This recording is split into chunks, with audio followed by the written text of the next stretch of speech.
God that created consciousness, and consciousness as that God that is itself. Right there in that little concept, there's an implication that there is a science level to God, not just a spiritual level to God. It's not just God is holy and God on his day of creation decided to create consciousness. It's saying that there is a force, a source, and a cognizant group of energy in the cosmos that exists, always has. It's its own point of creation. What's really neat is when you get that little concept, the others help you to fine-tune a little more. The collective cosmic consciousness is a gestalt of conscious identity that represents the point of eternal cognition. Now that's a mouthful. If you think about what might a point of eternal cognition be, I reduced that to, all right, what is a point of cognition, eternal or not? If you think about how your own mind works, and you look within yourself a little bit, you lean back in your energy, somewhere right around in here it is for me, there's a space, a mental space, that you don't usually put yourself there unless you're used to doing TM or meditation or prayer. There's a little space in there that watches everything else from the inside. It's like a more inside part of you here. It is a point of cognition. There is an awareness there that goes beyond words, it goes beyond linear language, it goes beyond even thoughts. It's just a point of knowing. And we all have within ourselves somewhere, actually we have several. Some people feel it in the heart chakra, others feel it up around the head. There is a point of cognition where it's just knowing existence, without even defining it, just complete knowing of it as reality, period. If you amplify that little point of cognition that each one of you carry, hopefully maybe a little later one of the exercises will get us to where you can take that, drag it out of the closet and take that point home with you and remind yourself you have it. But if you put that point of cognition into a huge macrocosmic scheme and amplify it by infinite numbers, you would have an eternal point of cognition that is simply a sublime, complete, and total awareness of all that is, was, and ever will be. You can use that to describe something about what it's like to think as God. That eternal point of cognition is the place in which everything continually is started and finished and takes place all at the same time. It's a mind space. And the truth of reality, and the scientists love to fight with me on this one, but eventually they're going to find what I mean. We are all taking place within the mind and heart of God. We are all existing within God's source. God is not out there someplace. God is not a concept that people who can't deal with reality had to invent because they couldn't look at 3D and say, I can deal with this. Well, the scientists like to look at it that way. Oh, only people that can't deal with reality the way it really is will look for spirituality or look for God. It's a cop-out. No, that's a cop-out. It's much easier to say, I'm just going to face what's before my face and not admit that I'm terrified to find out what might be between my ears and beyond. So we're dealing with science, spirituality. We are dealing with consciousness. An awesome magnitude of consciousness that's capable of anything. And the exciting part is, every one of us is a manifestation of that.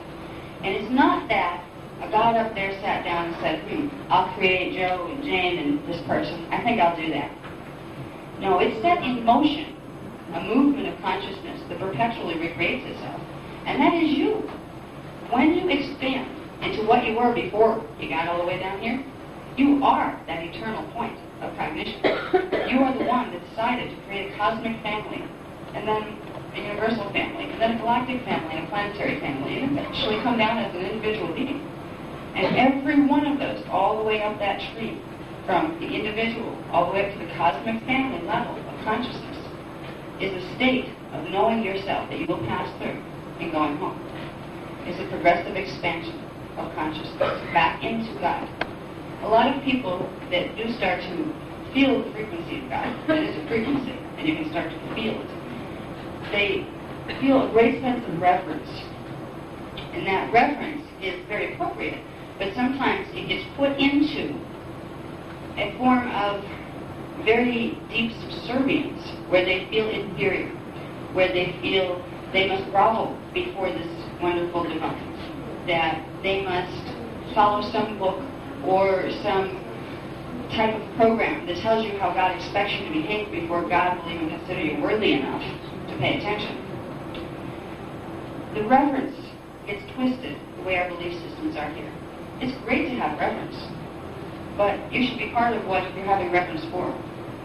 There is no God out there, not a real God. Now there's some higher forms of consciousness that are called avatars that like to mess with us and like to say, I'm the God, worship me, but that's only their own immaturity.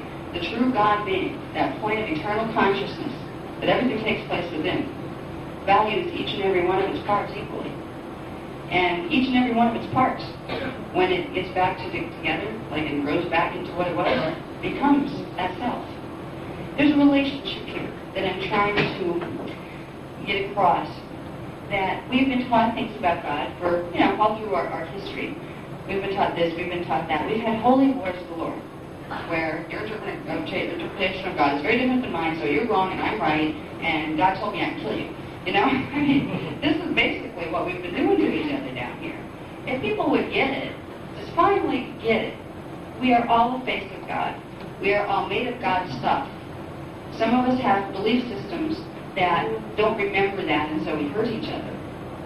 But nobody's God is better than anybody else. God's all the same God. So, when we get to know we're dealing with all the same God, the next step is learning to deal with the fact that God is energy. That means we have to let the scientists in the door to the chapel. And that can be frustrating, because scientists can sometimes get very arrogant with spiritual people and say, you just don't know what you're talking about, all that, very hairy type stuff.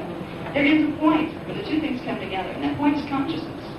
Because consciousness is an energetic substance. So therefore, it's a new thing that our belief systems have not taught us yet. God is made of substance. It's not an intangible thing you can almost not conceive of. It is a structure of consciousness that is made of substance. It's the substance that you're made out of, too. There's no difference between the substance that your body is made out of and your mind and the mind of God. They are all the same substance. And this is important because we need to grow into a situation where we are able to realize that we see our bodies as these solid matter things, and they certainly feel like it, especially if they get hurt.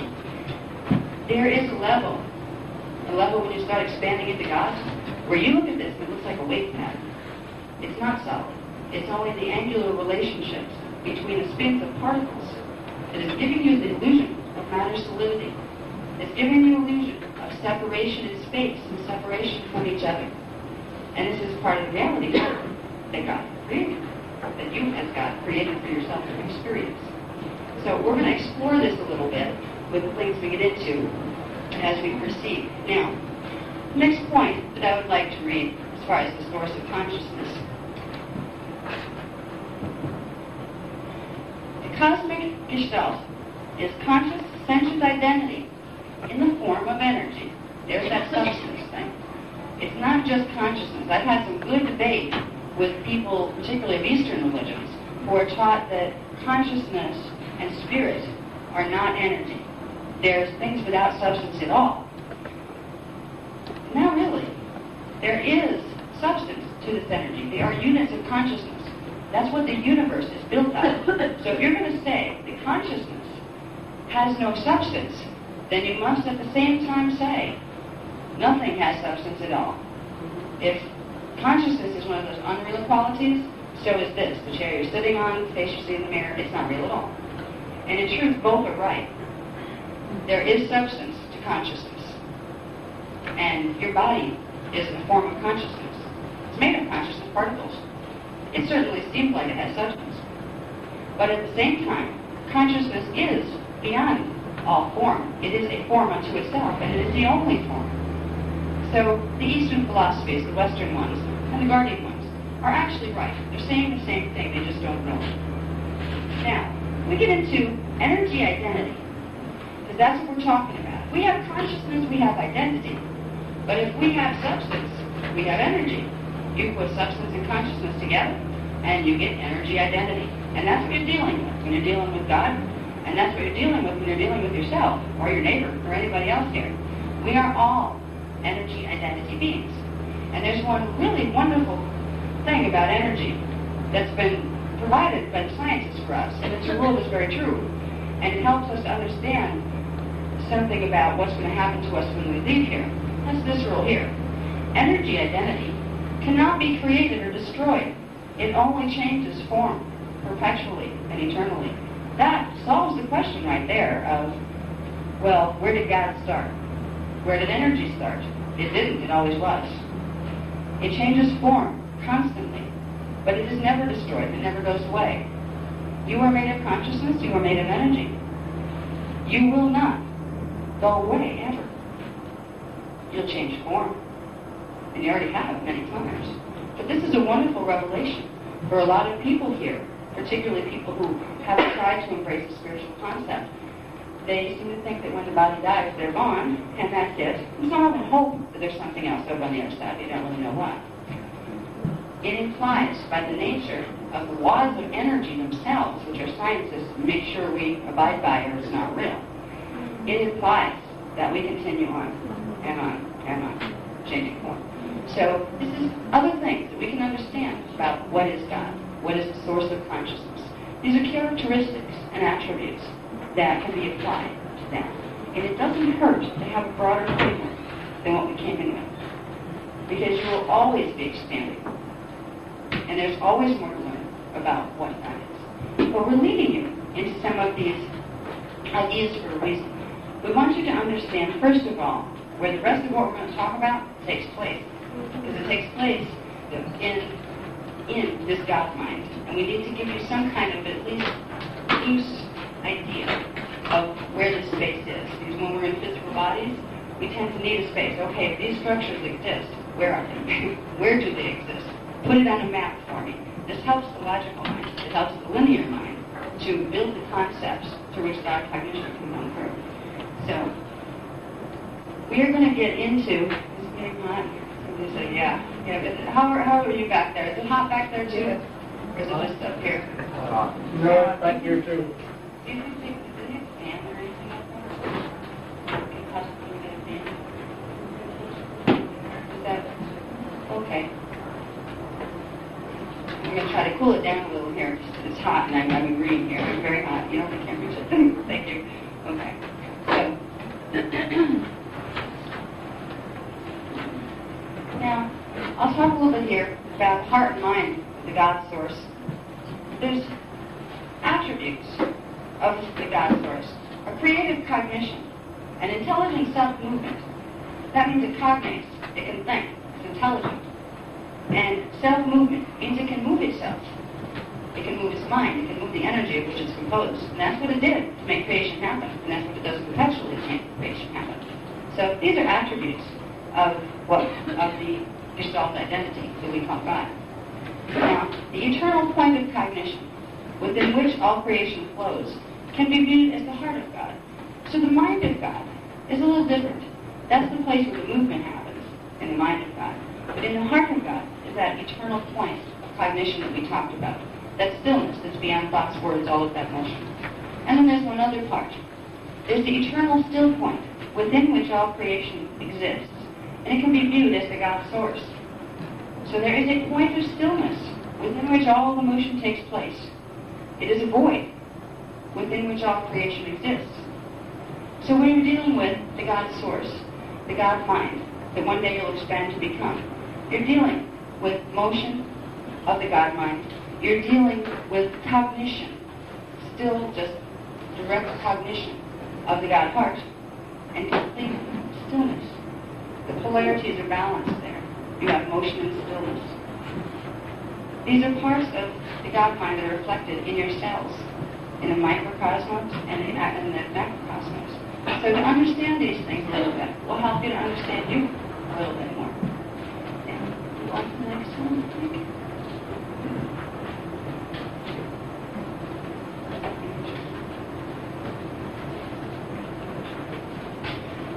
I'm just going to go through this one quick because I talked about some of this already on the last sheet. The eternal point of cognition that I had mentioned Okay? In the God mind. Where is this located? This is what I was told when I asked that question, if I'm going to describe to somebody, well, where might this structure exist? They said that all things exist as idea constructions within the God source, within that eternal point of stillness. All things are idea constructions. That was an interesting concept. I had to think about what's an idea. Okay, I know an idea is the things that go through my head when I'm thinking. What is a construction? A building, something formed or built up. So all things, including our identities and our bodies and the reality structures we walk around in, they're structures of thoughts. The big thoughts, God thoughts. God thoughts set the framework that our little thoughts could take place in. Now, the God heart is the eternal point of cognition through which creation flows. The God mind is the movement of consciousness through which creation takes place. The heart mind of God is called the unicide in a lot of the races of higher evolution. That's their vocabulary. It means point of absolute union, where everything that is, was, or ever will be is in one point. And it's a point of Gestalt consciousness that has substance and at the same time has no substance, that exists within movement and within a void simultaneously. God, in human terms, the way the human brain works and the way the human mind needs to try to synthesize concepts, God will always be a paradox, because it will be the union of the opposites, and it will not be one or the other. And that's sometimes very hard for the human mind to understand. But these are some of the things that as you expand your consciousness, you won't need the words for, because you'll just get it. It's called direct cognition. And as you begin to expand, you will find direct cognition coming to you more and more. I talk about expanding in the later portion of this afternoon. We're going to talk about expansion and about the mechanics of how that occurs. There is a way, there is a roadmap to expanding into these states of consciousness. And we've done some of this in some of the other workshops. We've talked about the Huva bodies and different energy constructs like that.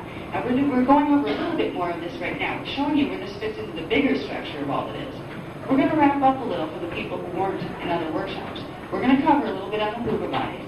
We're going to give you a concept of understanding yourself and God and your relationship to God that's very, very useful. It's a concept of cosmic eggs.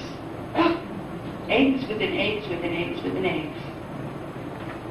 Never separated from each other. It's like, I believe they're Russian dolls. Kind of like that, where you have the big doll and then the little one, little one, little one, all the way down. Our identity structure, the energetic form of our identity, of our consciousness, is structured this way. This is the structure that, as we expand the little eggs, we progressively get to the big egg, which is the cosmic egg, which is Gestalt consciousness that we call God. There are specific processes of energy dynamics that can be used once you understand how these eggs are formed. The idea is, it's a little game really, it's get through the eggs. How do you make the eggs pop to get to the next egg? And if we can look at it in simple, easy terms, we're not intimidated by the concept of dimensional ascension. Okay? It's actually dimensional ascension through Huva body integration. And that sounds a little more intimidating than pop the eggs. So, for both sides of you, for the mature adult and the inner child, this can work. We will get into explaining what I mean by that silly little concept. And the thing that when they taught me this part, to look at it this way, even though I know these levels of consciousness, I've experienced them before, I couldn't figure out how to bring them down here in a concept that worked, that did it. That's that feeling that I was trying to put words on. This did it, the eggs. Because there's one little trick to this. When you find out how the eggs work and how they're stacked, you get this really weird ability to look around you, and for maybe the first time, everything around you, look out the window, look down, across the river, you are walking around in an egg. You're walking around in a morphogenetic field. People say, well, where are these morphogenetic fields that you talk about if they're real? We're walking around in one. There's many more of them. That is the funny part. Once you start to get this, it does something weird to your emotional body. You start to realize, I've never been separate from anything in my life, and I felt alone. That's really strange. People, we're taught to believe we're separate from things. We're separate from God. We're separate from each other. We're separate from the cosmos. We're separate from the planet. It's all an illusion of what our belief systems projected through the body are doing. We change those belief systems and we get out of our own way. And one very good way to do it is to start realizing we're an egg within an egg within an egg. So if you could sit for a moment and try to feel this concept of, instead of this being a map, say, you picture a map of the world and there's this little town New York City down here and this little building down here. Just imagine it all as one energy egg. And then bring it in a little tighter. Imagine the room as one energy egg. And then bring it in a little tighter where you can feel that energy egg around your shoulders and down to your believe they're feeding up above your head. If you focus on looking for these energy eggs, you will find them. What you're finding is boundaries of your morphogenetic field, where it connects with the morphogenetic field of the group you're sitting in, of the building you're in, of the states and town and all that the building's in. We're morphogenetic eggs put inside morphogenetic eggs. They're all interwoven, all connected. What reality is one massive, unified field of consciousness. And we are all a part of it. There's nowhere else to go. You don't have a choice. There isn't an outside to it that you can stand yourself away from being part of the oneness. That is God. That is the energy of the cosmos. You can use a belief system that makes you feel separate, that makes you feel cut off, like you have no energy or no place to belong. And a lot of homeless people do this. They've been taught this erroneous belief system where they really feel they have no home, they have no place to be. If they knew, of course I do. I mean, the consciousness of God, I'm walking around in God. Yeah, I'm at home. Their thoughts create things. When you feel you're not at home, you're creating a thought grid that might indeed make you homeless. If we could all realize, right where we stand, we are at home. And even if you stand someplace that you don't like, if you happen to be in a yucky situation, you don't like it here, you don't want to be here, you want to be someplace else, you are still standing in God. Now the idea is to figure out how to stand in a part of God that you like to see better. Okay? Now, all right, I think we're going to go on to the next one. And let's see, data instruction. Okay, we'll give this a little bit. I'm noticing that most of the people here are people who have been at some of the workshops before, so that's good. So I don't have to go into like heavy-duty Keontic morphogenetic sciences or part of A, part of that lecture that you've heard before, probably over and over. And if you have the chart packs from other ones, you've probably seen it over and over. If there's anybody, is there anybody who's never been to one of these? Okay, there are several. I will then have to cover some of that. Okay, so for the people who've heard it before, we'll try to capsulize it in one of those little eggs as quickly as possible. But just to give the people that haven't had exposure to Keontic morphogenetic science, it will be hard to catch up if I don't give them some kind of grounding in it. Okay, first of all, we'll talk about the God mind as being made of energy substance. That substance is in the form of units of consciousness, and consciousness have vibration. They are little movements. Movements of what? Movements of energy. Consciousness is energy. It does have a substance.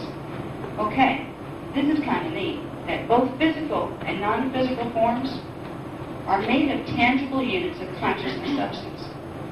And thus physical and non-physical realities are equally valid and real. Consciousness is the only substance. So a lot of people here, when they find people that talk to other beings that they can't see, they start to say, well, that person's talking to unreal things. People here don't realize that whether consciousness or energy is in a manifest or a non-manifest state to our perceptions, it is still the same thing. Because they don't realize that the reason this looks manifest to them is simply because their focus of attention is stationed one-dimensional band above the one they're seeing. That's the only reason this looks solid to you. This doesn't look solid to the higher levels of your identity, but the dimensional band just below where their focus does. That's a little trick to the way it works. If you want to see what D4 looks like, fourth dimension, you need to shift your consciousness to fifth dimensional consciousness. It will see exactly one dimension below as a solid form. And what is it seeing? It's seeing a morphogenetic field. If you could look at a morphogenetic field as a conglomeration of energy, happens to be formed on geometrical shapes. That's where you get sacred geometry and all of that. There is a structure of energy movement that takes the form of geometries and mathematics that form morphogenetic fields. Morphogenetic fields are not physical constructs like we have physical here. But this isn't a physical construct either. It only appears that way because of the station of our consciousness in relation to the level of the morphogenetic field that we're receiving. We are walking around in a huge unified field of energy, and we will only see portions of it as fully manifest. Which means, if we don't like it here, we want to see someplace else manifest, we need to learn to shift our consciousness, because then this will fall out of our range of perception, and the new reality field will come into our range. This is what we are involved in our evolution.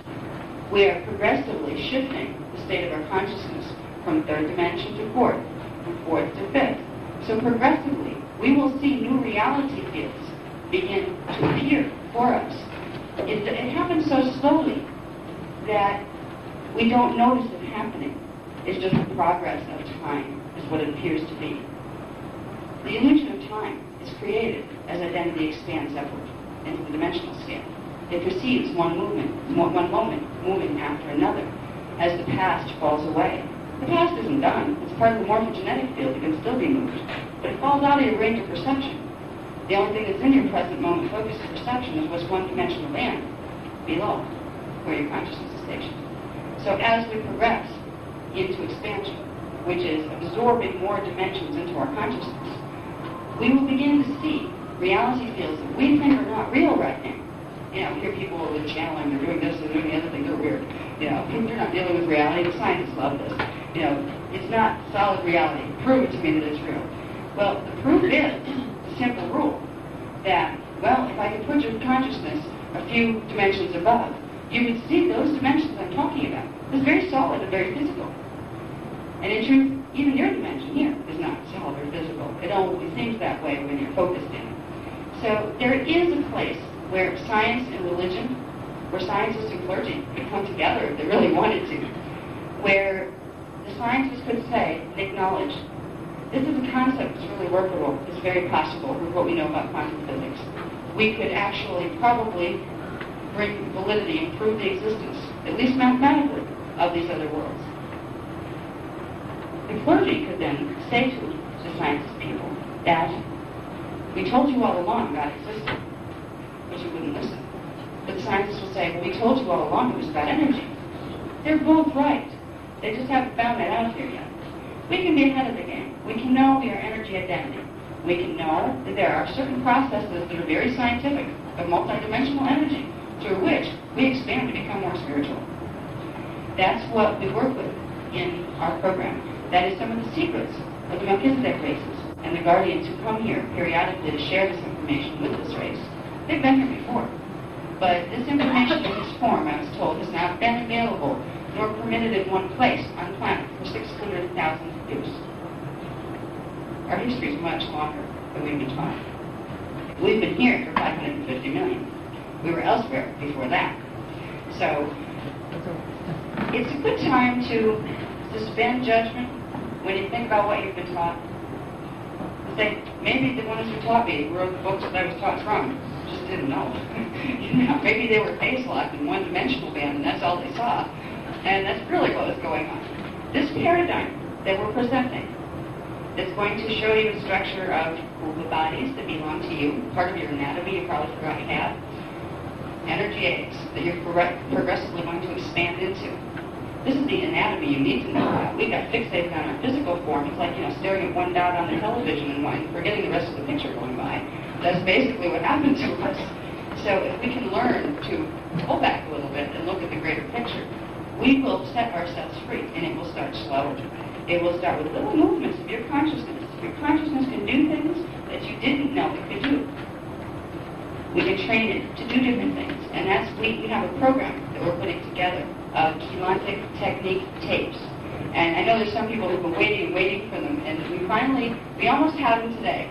There's 6 of them that we have done. The first 6 in the program, and when you fuse them together, they're very powerful. They can get you to other spaces in your consciousness that a lot of people didn't know they had. We were very close to having them ready, and there's a problem with getting them duplicated this time. to be here, because we had to catch the plane going from Florida. So they'll be ready 2 days after the workshop, which is not going to help you any, but we will take, for anybody who wants to look into them, we'll take, like names and give them to you this week. You can send out a mail after we get back, because they are ready at this point, which is an accomplishment. I've been trying very hard to get those tapes. Few people know that. So there's a process that's involved in chelotic morphogenetic science, that's involved with every spiritual paradigm that's ever been brought here. This chelotic science is what they were all teaching. They were teaching the spiritual part in order to have the energy dynamics happen. We teach the energy dynamics in order to have the spiritual parts happen. It doesn't really matter which side you begin with. It all comes to the same thing, awakening. Awakening to the fact that you are one with God, and we are one with each other therefore, because we are all God, walking around looking at ourselves. And if you start to remember that, reality changes. You start to look at each other very differently. I look at you when they see me, and I say, I love all of you, And it's like, some of you look back and you know it too. And it's like God's sitting there in two pieces smiling at itself. Isn't this neat? We're remembering. This is what whole collective of people can do. If countries realized that we are one, just all consciousness, it's just running around in different costumes down here, they wouldn't be running around killing themselves and each other. This knowledge can set you free from the pain and hurt that's created here by lower belief systems. Okay, now, we've talked about morphogenetic fields, the form-holding blueprints behind every manifestation, be it consciousness, be it identity, or be it matter. We've talked about idea constructions, which are structures of ideas that form morphogenetic fields. There's a neat little thing about thoughts that most people don't realize. If we're dealing with a morphogenetic field, as literal energy construct is a thing. It has substance, it has shape, it has form, and it does certain things. Most people don't realize every time you think a thought, you're creating a morphogenetic field. Your thoughts don't just disappear when they leave your head. They go somewhere. This is what a lot of the New Age thing is about, where, thoughts are things, be careful what you think, you're manifesting. They're right, the people that teach that, but a lot of times they don't have the science to back it up. To say, well, okay, if I'm doing this, how am I doing this? You don't need to know how to make it work. But it doesn't hurt to know how. When you think a thought, you're setting in motion a group of units of consciousness. Remember, consciousness is substance. So you're putting together some particles of consciousness. They will form something called a particle grid. Units of consciousness are called particle, particle, and particle. There are names for these. They're ultra-microparticles that our scientists haven't discovered yet, because they don't have instrumentation that can measure multidimensionally yet. But they are legitimate physical particles, sort of physical, if there is such a thing as physical. They are particles, in as much as any other particle that has been identified. These particles, and this is chelotic morphogenetic science, for those in the back who haven't been here before, chelotic morphogenetic science teaches us that consciousness comes in units, just like particles. They're microparticles. They have a crystalline structure. If you could look at, or imagine in your mind, a crystal cluster, like a quartz cluster, consciousness forms in those shapes, in its base form as units of consciousness. Units come together, they form crystallizations. Those crystallizations come together, they form strands of consciousness, strands of crystals. Those strands interweave and form grids. They're called particle grids, and they are grids of sound and light, crystallized sound and light. These are the morphogenetic templates that we are talking about. They have substance. It's crystalline substance. They call it a crystal body. Every morphogenetic field is a crystal body. And every thought you think has a crystal body. You are a creator. You are just like God. We were created in the image just because we are that image when we get to higher expansion. We have the same abilities imbued within us. When we think, we create.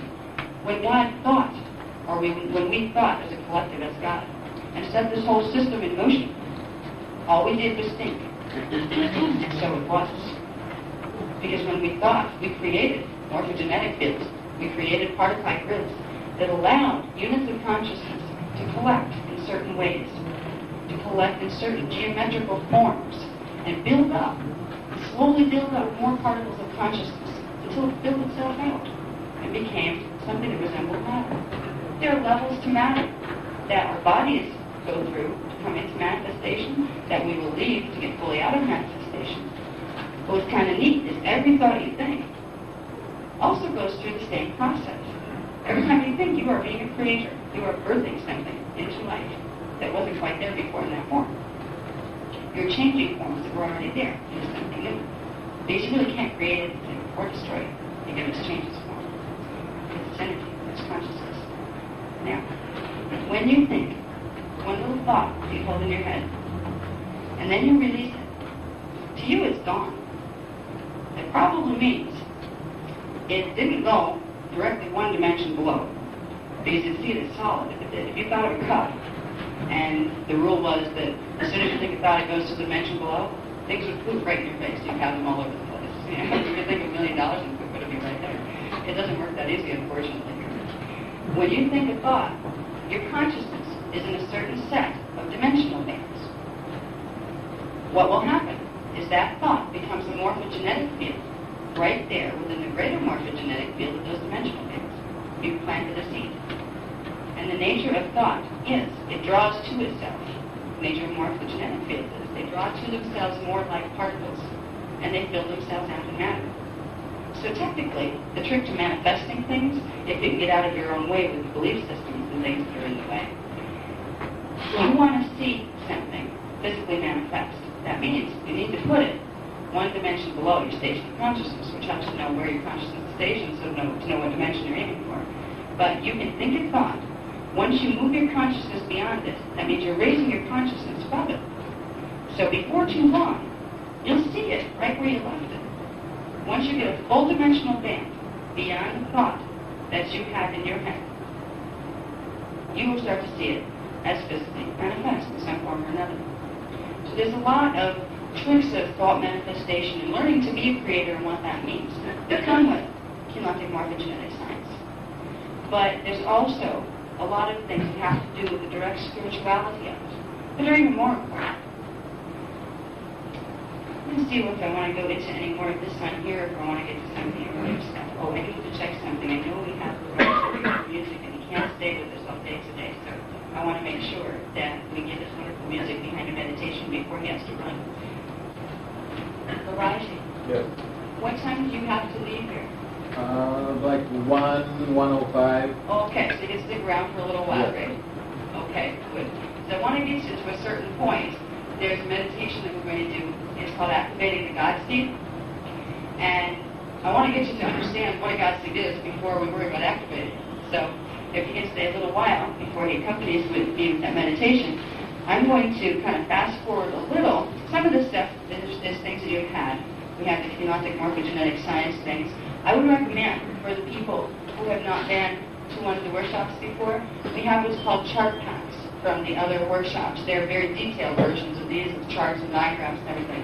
There's one on kinetic morphogenetic science that explains in detail what we're talking about with that. It's a good foundation rather than like, I won't have time to explain it in detail to you now, but it is available, you know, if you're interested in it. Okay, now.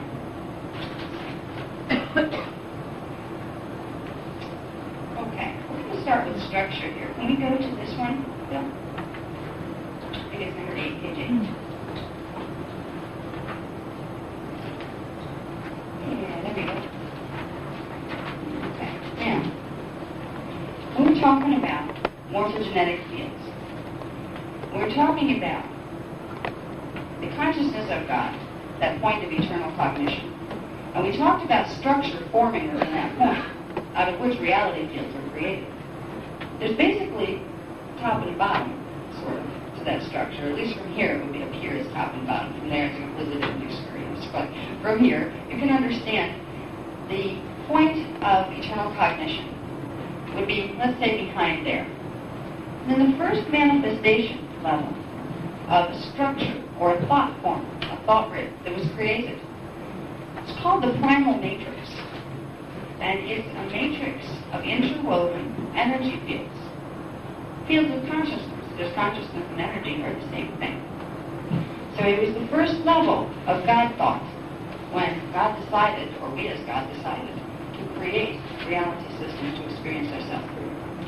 The primal matrix was structured in a way that allows for spherical, or actually elliptical, reality fields to be formed, one within the other within the other. The first step in that process is the creation of what's called God seeds. God seeds are massive Gestalt consciousness. They are identity. They're the big pieces of God. Or the little pieces that we're expanding into, that'll be our final stop before we become God. Okay? The God seed is the first stage of individuation that you, as a collective consciousness, pass through to get here. Now, God seeds, there's a structure here that's very, very mathematical. And God seeds create sets of 12 and sets of 12, and we have 12s going all over the place. Everything runs there in sets of 12. In this particular matrix, there are other avenues of the God mind, but these are the ones that affect us here. These are the ones that affect our evolution and everything within our systems. So we're not going to deal with what other systems may God created. What might God, we as God, come up with. Let's just deal with the one that we have to work through to get back to that knowledge. Okay? Now, we have 24 God seeds. They are what can be considered scalar grids. A scalar grid is a group of scalar wave patterns. And the way scalar wave has been defined to me by the Guardian Minds is it can be viewed simply as a standing wave pattern, not a wave pattern that's going places. It's a standing, oscillating wave pattern that pulses, and it emanates from a unit or a tone of sound. And it keeps it rooted within the particle grids. Scalar grids are really what morphogenetic fields turn into once they move past their stages of being particle units, then particle strands, then particle grids. As the units of consciousness continue to build on them and fill them out, they become grids of light and sound. They become grids, scalar grids, of energy patterns. So, you can look at this as an absolutely massive, beyond what you could ever imagine in size, scalar grid. And you get into these points where small becomes large and large becomes small, but they're higher level perceptual to us too. So I'm using terms. There are some people in here, I can feel it by the resonance of the field. You know that up, down, small, large mean different things up there, you know? But while we're working down here, using a structure that's strung out in linear form, I will use those references. So you have a big scalar grid that exists. It doesn't exist outside of you. Well, kind of. You exist in it. You're in the middle of it. You and a lot of other smaller scalar grids. It's an identity gestalt. Now, every person down here, every person, every planet, everything in manifestation in the dimensions had to go through a God seed to get there. They're like your cosmic family of consciousness. And it has infinite pieces. But all the pieces are really one when they're brought together in the God seed. What exercises we want to do today are geared toward creating what they call a pillar of light. This pillar of frequency between you and the frequencies here. All the way up through these tons and tons of energy eggs that we'll talk a little bit about later. All these levels and different growing gestalts of identity until we get to the God seed. The God seed holds your true pattern of consciousness as it originally came out of God. So if, as a being, in your journeys through time, you ended up with having some distortions in your original pattern. Distortions in consciousness are distortions in particle grids. They're distortions in your morphogenetic field. In order to fully expand back to what you were as God, your morphogenetic field has to hold the same pattern that it did in that expansion. If you have particle consciousness that changes its oscillation, it gets distortion in what's called the diamond codes of consciousness, you won't be able to expand if you start at the level you're at. But for every one of us, no matter how stuck we might have got in any time zone, in any dimensional system, there's always the eternal God seed that holds the pattern in the cellular memory of what we as a Gestalt consciousness was. If we can build a path from wherever we are to that God seed, if we can ask our higher identity levels to help us, because we do have higher stations of identity than just the one right here, it will expedite our process of expansion tremendously. So when we're talking about the God seed, we're talking about the primary 24 families that created our cosmos. I'm not saying that there's not other cosmos. It gets very awesome when you get up there in the mind of God. It's infinite. But for the structures that we need to work with in order to create dimensional ascension, in order to create our return to full at one, where we can say, I am God, and know myself as everything, this structure is very, very useful to understand. You aim for the God state. That's going to take it home. Now, there's something else that's a little more intimate to you. This would be like your cosmic family. In the God state, each one of these God states creates something called monads. Monads are points of union, but they're actually groups of pulses of 12. Now, a monad is the next level of your imprint into individuation. You have something called stair-step creation, where the big one creates then smaller versions of itself. Each of the smaller versions then creates smaller versions and downward into fragmentation. So the monad would be the first level of getting smaller, or fragmentation of the God state. Again, it creates unigrating, creates cosmic lines of consciousness, family lines of consciousness, all sorts of races having data. This is the point where you as an individual connect to the cosmos literally. You connect not only to your race and your species, but to all the interstellar races that came before. Because there's some little secrets about the human pattern that most people don't know. It was created by taking the codes of consciousness, they're called diamond codes of consciousness, they're the crystalline structures of the morphogenetic fields. They took them out of all the ancient stellar races, 12 primary ones. They put them together to form a new being that had the ability to straighten out any distortions in the morphogenetic fields of the other stellar races. And that being was called the Tauromycian, and that was the word they used to call humans. We were created out of the substance, the morphogenetic substance of the stellar races. So we will pass through those levels of expansion when we continue to go into ascension. We work with the monad, that imprint for our identity. If we want to clear out distortions we may have picked up along the way, we have basically, each one of us, a subtle body anatomy that has 5 what we call Ariya Uva bodies. They are light sound grids, they are morphogenetic fields, they are scalar grids, and they are energy aids that we exist within.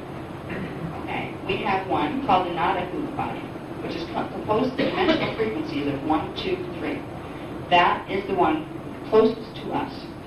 It is an energy polarization zone between this one and the next energy egg out. We have this auric field, if you want to call it that it has its 7 inner layers, but then it has these massive cosmic layers that literally expand outward into the entire universe. So when we're dealing with our energy bodies, when we're dealing with creating the process of expansion, dimensional ascension, we're dealing with put it up there. You're dealing with progressively integrating those first of 5 Ariya Uva bodies. And as you do that, something, and this is a little trick that I knew I'd experienced it on the trip up once, but I couldn't define what had happened. The Guardians explained this for me recently, and it was really exciting. They explained that. Now, I had known before that there are various states of matter in a 15-dimensional matrix. In the Nada Uva dimension, which would be the energy egg that goes around the reality field of the 1, 2, 3, that's your most dense matter particle base. That's where you have carbon-based life forms primarily. In the next, what they call harmonic universe up, or the next Uva body out, would be the next egg out on the rung of eggs. It's about half the density. Some people call it the astral plane, but the astral plane is much more than that. The astral plane is really only the 4th-dimensional frequency there. We're dealing with 3-dimensional reality systems inside every one of those energy eggs. Okay. Now, if you wanted to become a 6th-dimensional consciousness being, you would take the Nada Uva body that you have here, and you would take the Alpha Uva body from the next harmonic up, and you would merge them together. There's an energetic process by which the frequencies of those eggs can come together. And what happens is the inner egg pops, and you expand into the next level. And you will see what happened then is your consciousness shifted from the dimensional station it was to a higher one, which means you will start to see as reality higher dimensional frequency bands. Remember, you see a solid. What's 1 dimension below? Your state of consciousness. So, as you progress up in the dimensional scale, by a progressive integration of these energy age, you're going to encounter something. The particles themselves that these dimensions are made of start with slower vibrating and progressively move into a faster moving vibration. The higher that vibration, the less matter density will be perceived when you do perceive matter. So when you get into what we call harmonic 2, you'll perceive about half the density level that you are perceiving here when you do perceive matter. When you get into harmonic 3, you'll begin to perceive what looks like ghost images. It will be etheric matter. It's still real, and you can still see solidity, but you will know yourself as this really neat being that's kind of like see-through and stuff. But it's a different state, and it's a nice state to be in. You don't miss physicality down here. You feel that you remember at that point how entrapping it can be, because you realize that you can do a lot more things with that form, and your consciousness is so much more expanded. The exciting part is when you get out to here. It's called the Mahara Rupa body, and it corresponds with harmonic universe 4. Harmonic 4 has dimensions 10, 11, and 12 in it. That's the highest form that you can go into before you turn into non-form. Remember, you started as pure consciousness without any illusion of manifest form. You will return to that. So there's a process of de-densification that you go through as you expand through integration of your Rupa bodies. When you get up to harmonic 4, you're in what people call Christ consciousness. They call it Christ consciousness simply because there was a being who came here to bring this pattern back into our DNA, because our Rupa bodies are directly connected to the content of our DNA. He brought the pattern back to us because we'd started to mutate and lost it. It means you have hit the level of existence where it's called unity consciousness, and there's a reason for it. You go from being that etheric matter being, where you still have some solidity to you, into something called crystalline liquid light. It is a field of Gestalt consciousness. This is your return home to an awesome state of being. And you can embody parts of this while you're here. You can bring parts of this into you while you're here and get those liquid light infusions of your consciousness. But at that point, you have merged with the collective body of the beam of consciousness you came in. When you came in from the God seed levels, you can look at yourself as a big pulse of consciousness that broke itself down into many little pulses. On your way back up, those pulses are recollecting themselves and reassembling themselves. So there are pulses of consciousness that come through these patterns. There will be pulses from the God matrix itself. It will pulse into the God seeds. And it's not just once. They continue. It's constantly pulsing. So you came in, each one of you came in on a pulse of consciousness. It will have its own particular rhythms and lights. As you expand back upwards, you will go back out on that same pulse of consciousness. This is the process of ascension and expansion. Now, when you get into the crystalline liquid light things, and this is part that I finally got the information that I could talk about ETs without scaring people to death. Because a lot of people are very spiritual, but they don't want to hear about extraterrestrials. The most amazing part, and I hope I can get this across to you clearly without having a lot of diagrams. I promise I'll put them in the chart pack when the chart pack's ready. You have to go out for whoever wants to buy it. But I will try to explain this to you. When we get into higher reality fields, now here, as I said, in harmonic 4 we have liquid light. Here we have etheric matter density. Here we have about half the density of here. Here we have solid. We are not the only pulse of consciousness in the universe. We're one of the more newer ones. We've only been around 560 million years. So there's lots of other ones that are out there. Most of them, they're in the higher harmonics. If we're down here, stationed, our consciousness right now is focused in the not-a-movable body, we're seeing dimensions 1, 2, and 3 as our primary reality field. We are not seeing the reality that's contained in those other movable bodies. Now, I know in the Keys of Enoch, in the book by J.J. Hertog, I believe they call them consciousness time cells, the movable bodies, because these are fields of time. This is the first harmonic field of time. This is the second harmonic, third harmonic. There's a station of your identity in each of those fields of time. But there's also a whole reality system, just like there is here. So we're dealing with time as well as integration of identity. It's all intertwined. Now, when the ETs come into the picture, what we're dealing with up in through here are beings, consciousness gestalts of liquid light. They're considered avatars. And we have our own level of identity up there that has its own signature and energy that says this is human.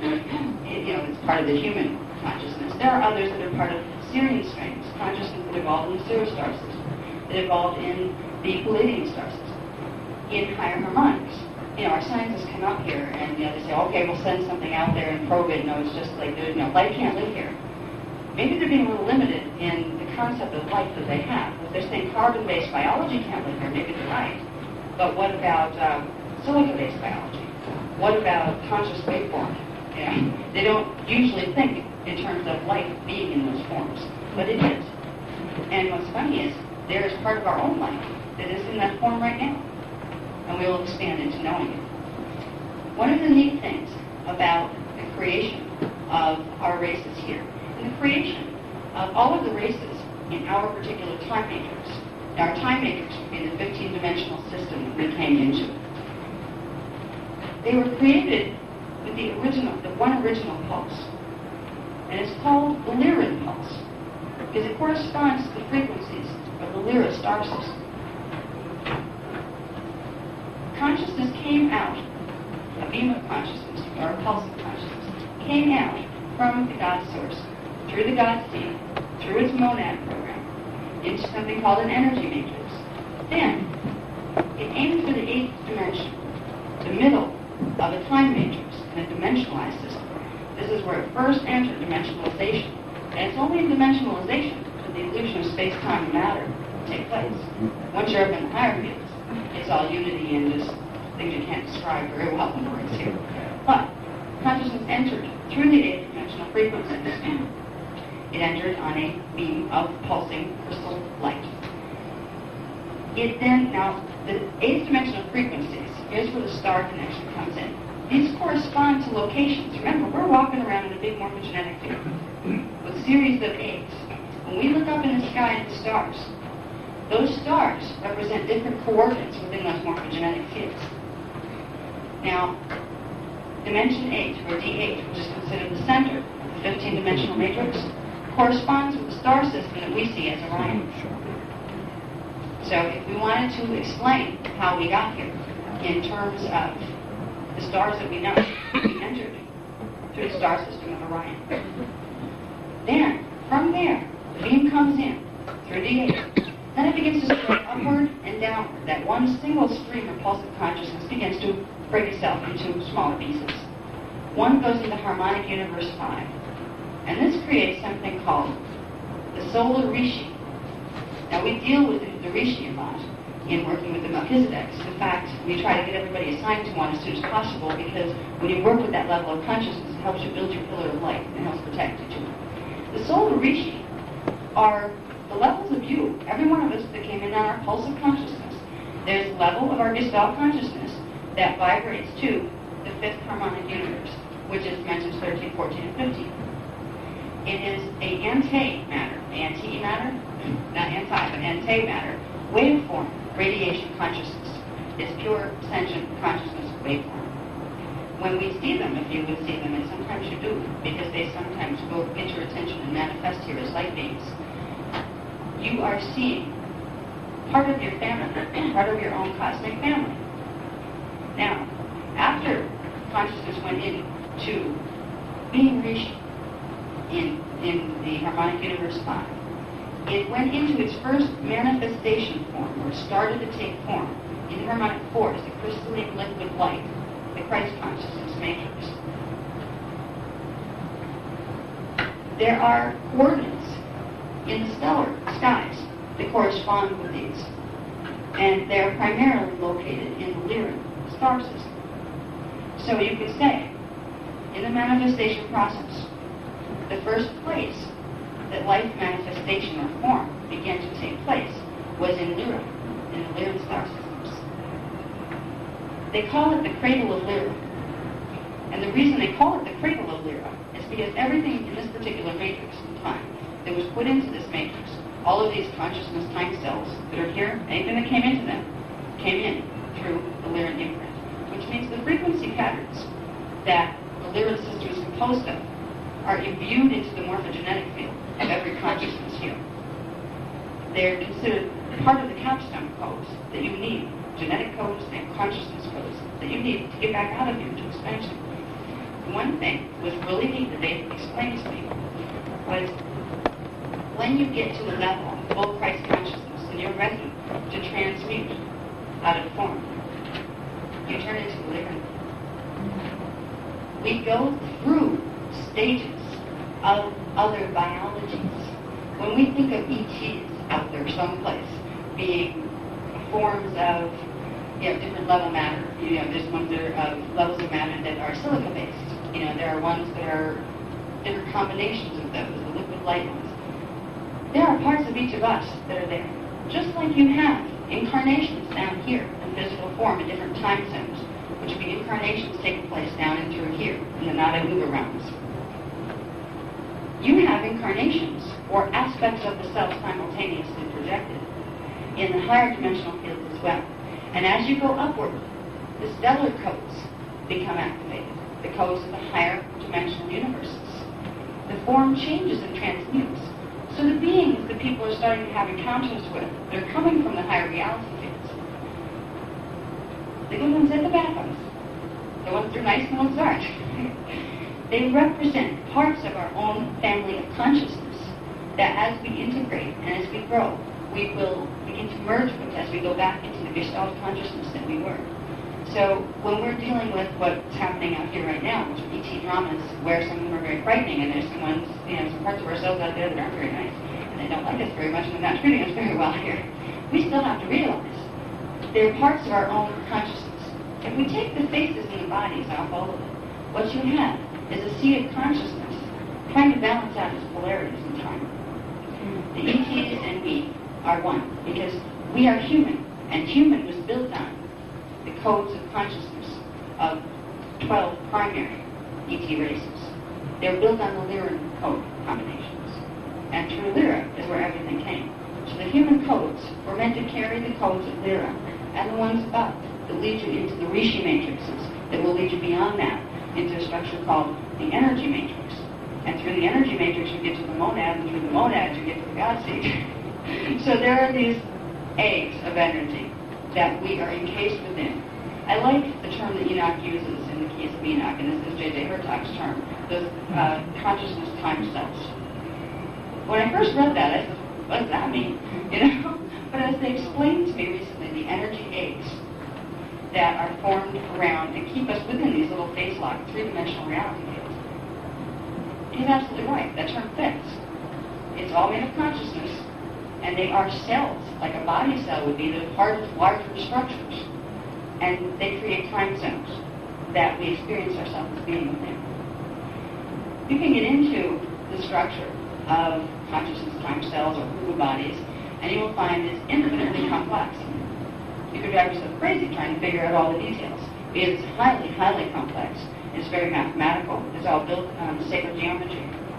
Or you can just understand the simple structure that you have 5 Hubu bodies, or eggs, stationed around you within a 15-dimensional time matrix.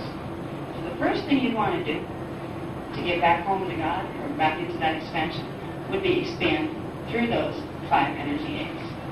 That's called integrating the first 5 Hubu bodies. There are practices using geometrical codes that trigger the activations of these things. And once you know the codes, it's not that hard. You don't have to decipher every little thing. You just use the control codes. And that's what we've been fortunate enough to be given. Because they want us to start expanding. Because our race's survival depends on it. So they're giving the program. Once you get past expanding through your Oriya Hubu bodies, those 5 energy eggs, there are 3 more that correspond to non-dimensionalized reality fields. It's something called the energy matrix. Now the energy matrix itself can be looked at as a large energy egg within which groups of time matrices or 15-dimensional systems take place. So you go through your 15-dimensional system back into the next level of the egg, which is the energy matrix. There are 3 levels, or 3 of the legs within eggs of the energy matrix.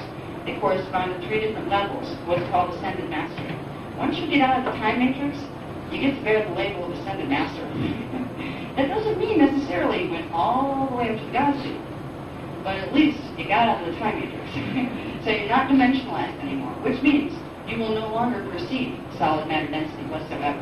You will not know time. You will just have memory of what time was. You will have memory of what being small and fragmented was in the time matrix. But you will be in a level of reality that is much more and much broader. It's awesome. It's very hard to translate. It's a direct cognition state. So there are 3 levels of ascended mastery to go through. After you get through them, you will expand into become the monadic age, the cosmic family. You not only know yourself as being who just managed to get himself out of that time matrix, boy, am I lucky, got myself out of there. You get to the point where you just expand to literally know yourself as a living universal system. It's an awesome place to be, where you don't think like you do here when you're in these states. You don't even assign value to things or non-value. There's no judgment at that level whatsoever. It's a complete state of just omnipresent being. And then you go into the God seat, and you experience sets of 12 of those progressively before you expand to the full at oneness. I wouldn't even try to explain full oneness here. It'd be useless because it's a direct experience. You just got to be there. But the journey is worth it, and the journey has been something this race has fought for eons. And it has little pieces here and there that we're different. There are things that have been done to us that block this process, and that's a shame. Because we were supposed to get out of here a lot faster than we did. If we learn the processes of whole-body integration, we will begin to reverse what was done to our morphogenetic fields to keep us locked in here. We were basically locked into our not body by removing certain frequencies from the morphogenetic field. That created a condition in the DNA, because the morphogenetic field sets the pattern for the DNA. What's not in the morphogenetic field will not appear in the DNA. The DNA is supposed to have frequencies that correspond to the first 4 bodies. It's supposed to be 12-strand DNA. You take some of those out, and you instantly block the ability of the bodies to merge with each other, which means you instantly block the ability of the consciousness to expand into the next level. You phase lock people in time. This was done to us by genetic manipulation numerous eons ago, and we're still suffering the consequences to the point where most of us don't even remember we have a soul. We're just learning to remember. The reason we forgot in the first place was because they blocked those frequencies out of our DNA, which blocked them out of our consciousness. If you don't have a 4th strand of DNA activated down here in the body, the 4th dimensional frequency bands can't plug in. They're not really there. You don't feel them. The body can't bring them in as energy. So you will not have 4th dimensional consciousness. This is morphogenetic field manipulation when these things are done. And we have been victimized by it, but there were reasons, because in our other states of expansion, we got ourselves in some trouble, and we kind of almost blew up the planet. And because of that, it was thought that we had to be handled with kid gloves and make sure they evolve slowly this time. So there really are no victims in the universe. We have karmic imprints that draw things to us, including getting our not-moving body sealed when we can't get out of here. But we can get out of here if we know what was done and just how to reverse it. And that's what some of the techniques are that we have on the tapes. Now, I'm going to try to, I think I've given you a good explanation of what the God seed is. That's the thing that has your whole pattern as it was. Your whole pattern of consciousness, whatever those crystallized geometrical codes were, that original pulse you came in on, your monad and your God seed still hold that pattern.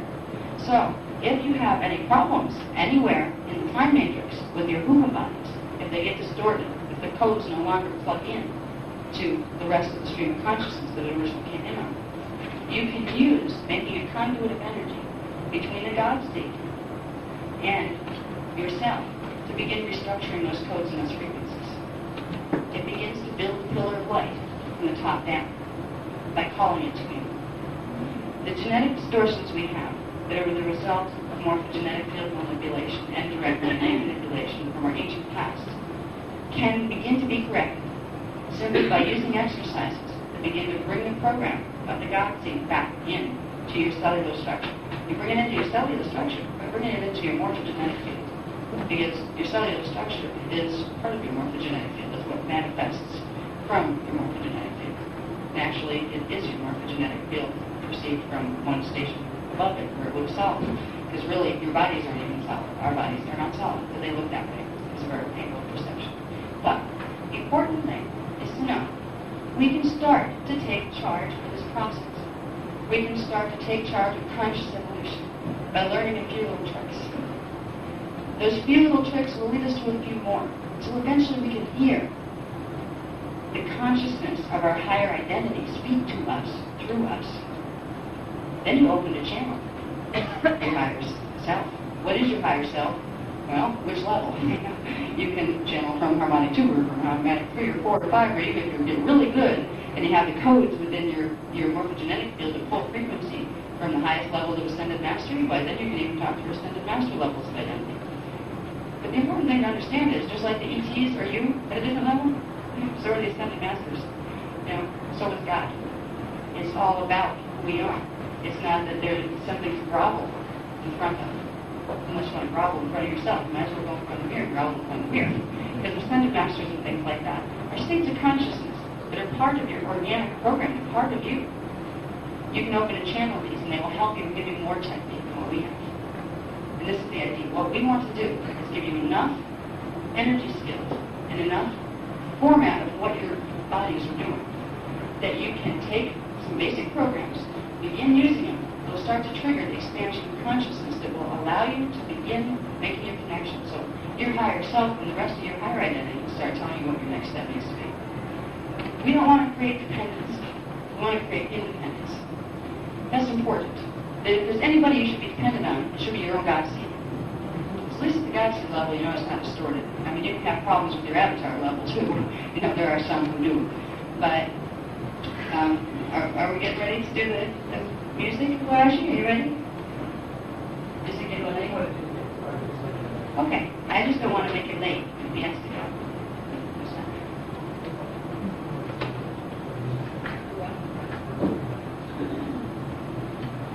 We'll get into this a little bit at the end. I'm going to cover the death karma issue after because I don't want to make it late. We're probably going to have time. I guess I could probably go for about 15 more, right? Okay. One thing that Bill pointed out to me that I did want to get to before we get into the goddess meditation, and before we get into the channel. So what we're going to try to do, what I really like for you to do, and I'm hoping the rishis will help me, is this afternoon, I'm hoping to get you into a channel space, where just by the force of the group energy, if we can bring enough of them in through our field, enough of the rishi energies from harmonic 5 to hold the field of energy, the consciousness here, it'll set a vibration in the group morphogenetic field. It might just help open up a space in there for everybody that would be harder to do by himself. So I'm going to try this afternoon to get you all to begin the process of opening to channel. And we'll discuss what that means and discuss what you do want to channel and what you don't want to channel. Because there are things out there that you don't want to bring into your consciousness. They're still part of it, but they're parts of you that you don't want to deal with right now until you're at a better level. So before we get into the God Seed activating the God Seed exercise, I wanted to explain one thing that I found absolutely amazing. And I know it's true, because once you get out of here, you realize what was done. There's two things that seem to plague this place like nothing else. One is death, and the other is no, it's not taxes. It's karma. Death and karma seem to be two things that have a real effect here, that really keep people down here. Now, some people believe in karma, some people don't believe in karma, but you can't dispute death. I mean, there's not too many people who can say, well, I just don't believe in it, and I refuse to accept that as reality. And it's like, well, my beliefs create my reality, and I believe I'm not dead. And it's like, well, good, they'll hear you in the astral plane, unless you happen to have transmuted your cellular code to do that. We weren't meant to have these conditions. This was not part of our original pattern. God, we as God, did not design ourselves to die, nor did we design ourselves to have a karmic imprint. These were little packages given to us by other higher levels of ourselves that weren't in human form that decided we needed to learn some lessons a little slower. So mess with the gene code and make these neat little things happen. One of them is death, and the other is karma. Karma is not a concept. It's a thing. Just like we have morphogenetic fields that have formed on little crystallizations of energy that carry our codes of consciousness, our light codes, the codes that connect us to the higher levels of our bodies, there are also crystallizations that form that are not in harmony with our organic morphogenetic field. Remember, every time we think a thought, we are creating a morphogenetic field. What if we happen to think a thought that's terribly out of line with ourselves as God? It doesn't resonate. If a thought is a vibration, and you have your God vibration self here, even this thought here, and it just doesn't fit, it creates a vibration in the Hoover bodies that makes it so they can't merge. These Hoover bodies have to have the same vibration and pulsation, which means you have to bring your small consciousness in line with divine consciousness in order to allow that to happen. What karma is the creation of crystallizations within the Hoover bodies. Now, it's not just a concept any more than consciousness alone is just a concept. We have a morphogenetic field.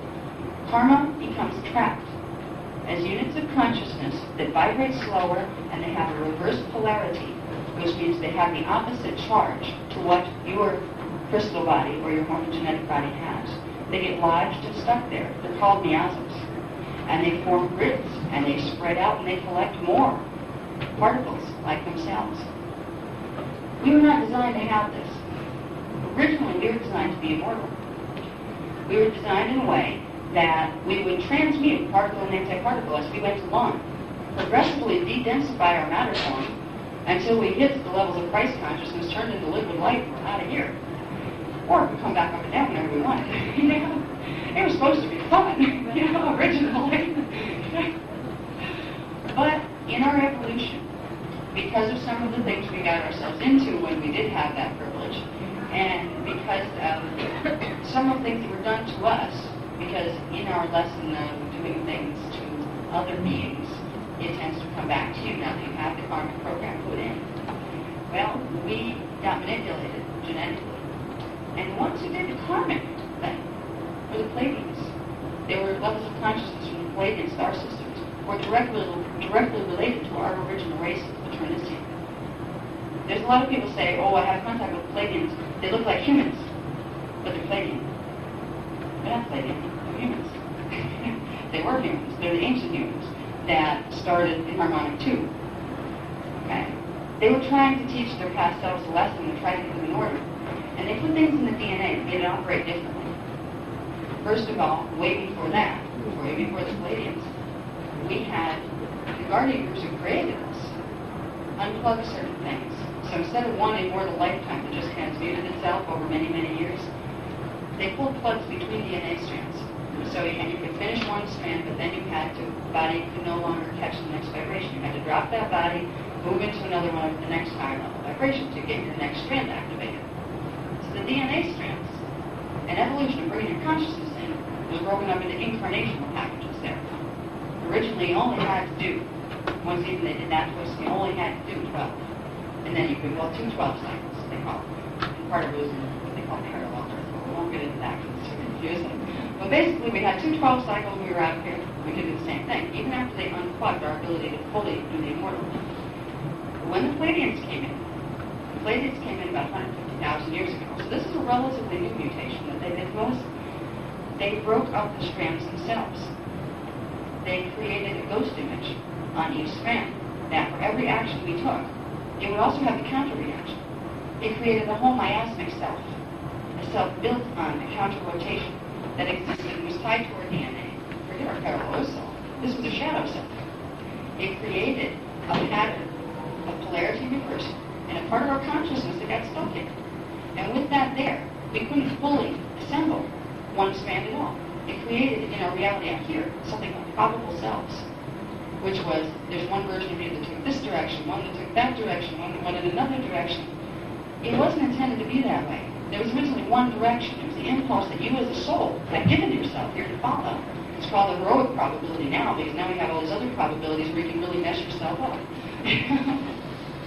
So it was meant to teach us how to be better creators and how to be more responsible creators. But it backfired, and it created so much miasmic buildup, which is those little black crystals.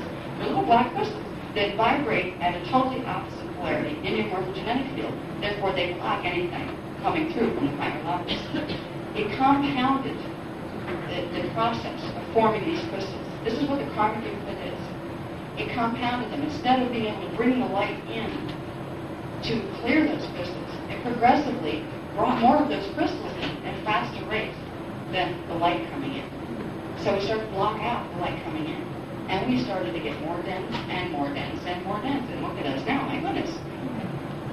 We were not this dense even here. You know, this is not even for harmonic universe 1. We're not supposed to be this thick.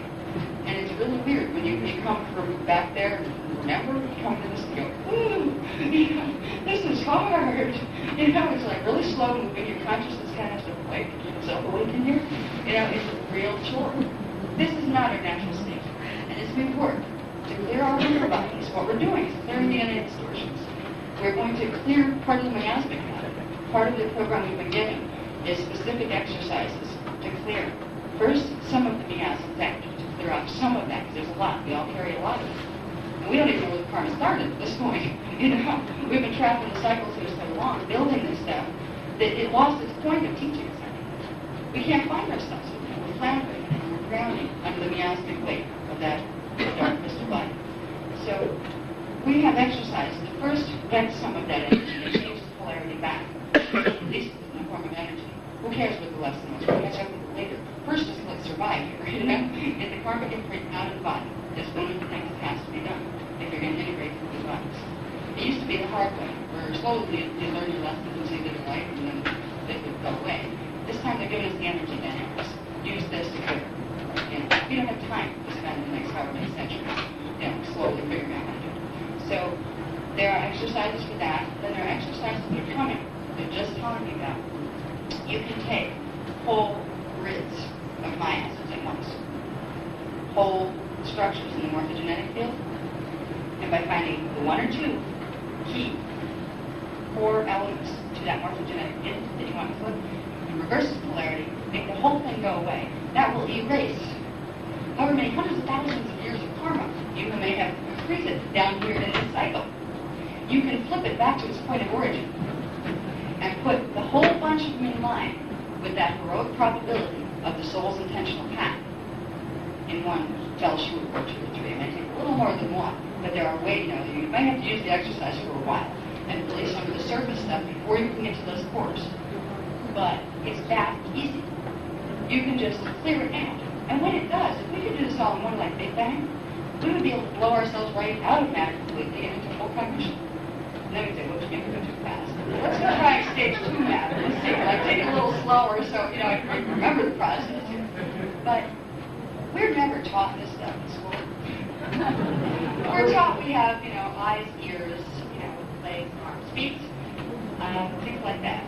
Some schools teach us we have karma. And that's what deserves because we have to work this through. And if you were well, you obviously asked for it, and now you have to heal it yourself.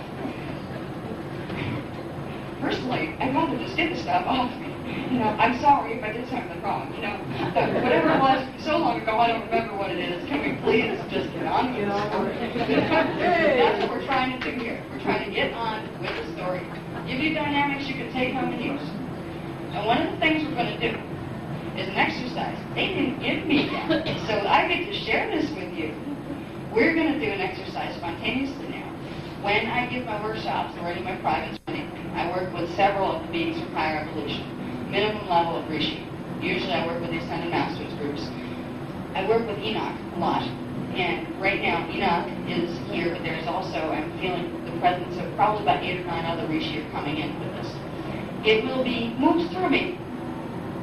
So where this meditation goes, please remember, because I don't have it written down yet, what we will do, there will be a version of this that's even longer. This is how they have been doing the tapes. They will introduce them spontaneously many times in the workshops, where I didn't even know it until it was just done through me. Then they will take that and they will go and make an advanced version. The advanced versions, plus the lecture that goes with them, are what are included on the tape sets that we are just about ready to sell. So you'll learn the basics here, and then you can take it into the real advanced energy dynamics there. Okay, so I think, can we turn down the lights? Yeah, because we're kind of like a high energy state here, and I want to get it relaxed a little bit.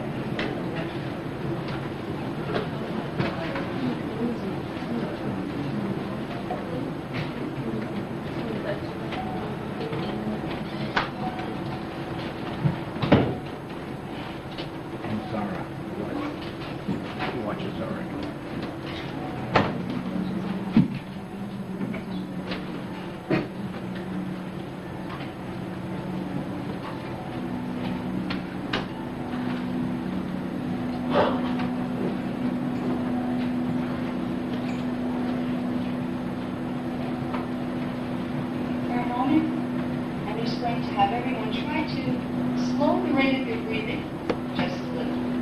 I got you all excited there when I told you about you didn't have to walk to your car and the vibration up really high in the room. Now we need to mellow out a little if we're going to be able to get into the inner spaces. But I'm so glad you responded that way. Listen for a few moments to the Raji. He makes some very beautiful tones. So I'm going to allow him, if you would like, for a few minutes. Would you like to just take the music where you'd like to? In about 3 or 4 minutes, I'll come in. Okay? Thank you. He's wonderful. So let's just together listen to the Raji. And know that Spirit in the Rishi is here. We'll move him to give us what we need. Try to feel the frequencies of what is playing, what we might need. And draw it in with your breath. And I will just sit quietly now for a few moments while we can take a journey. We're going to take a journey into the personal God seed. It is a long journey through many consciousness time cells, through many, many reality fields, back to the original point of our separation from the all that is and the oneness. We'll begin our journey by imagining up in the sky above your head, up at the stars at night. Imagine somewhere in the vicinity of Orion's belt, the Orion star system, there's a point of light.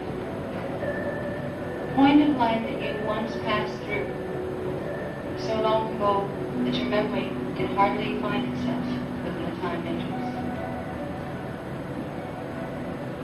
But beyond the time matrix, it is eternal time, and there it is all known and all remembered and never forgotten. Your God seed exists in eternal time. You are going to move now your consciousness.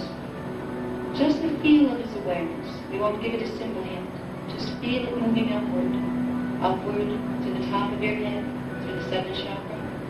Continuing upward in a pillar of light stemming from you. You are going to reach this pillar of light with the breath, gently moving it on each inhale. Move it up a little further up into the sky. And on each exhale, just let it stay where it is. The pillar of light will rise from your head with each inhale breath. And on the exhale, you will simply stop the movement. Do this for a few moments until you begin to feel the sense of a tube of light. And it will be different size for everyone. But a tube of light extending out from the top of your head, moving way into the Orion belt star system.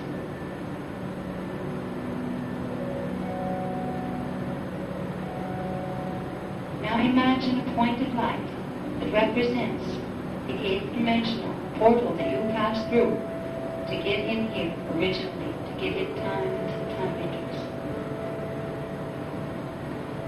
You are going to aim your pillar of light into that 8th dimensional portal, and you are going to move it through as a thin beam of light into the other side where the energy matrix exists.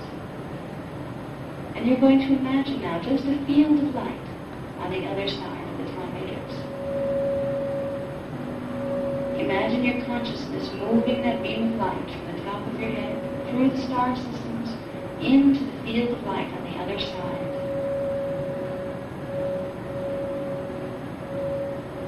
As you move through the field of light, you'll begin to notice that there are forms and shapes that move by you, but they may be so bathed in light that you can't tell their form. And that is all right. You don't need to know their form right now. Just feel the sheets of light move past you and through you, and see forms moving in you. Someday you will be able to know what they are. You have a destination. You are going to move through the fields of light and into your God seed. You've moved into the energy matrix now. And now you're going to go into a field that vibrates at a beautiful silver blue color. This silver blue area of energy is considered the monad,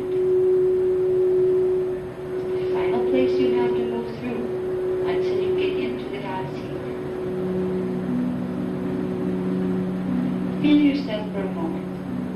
As the pillar of light extending upward from your head, feel yourself stationed at the very tip of it, way above your body, and move that awareness there into the monadic field of light, and just feel its vibration for a moment. Let it move through you, and let it run down that pillar of light into your body.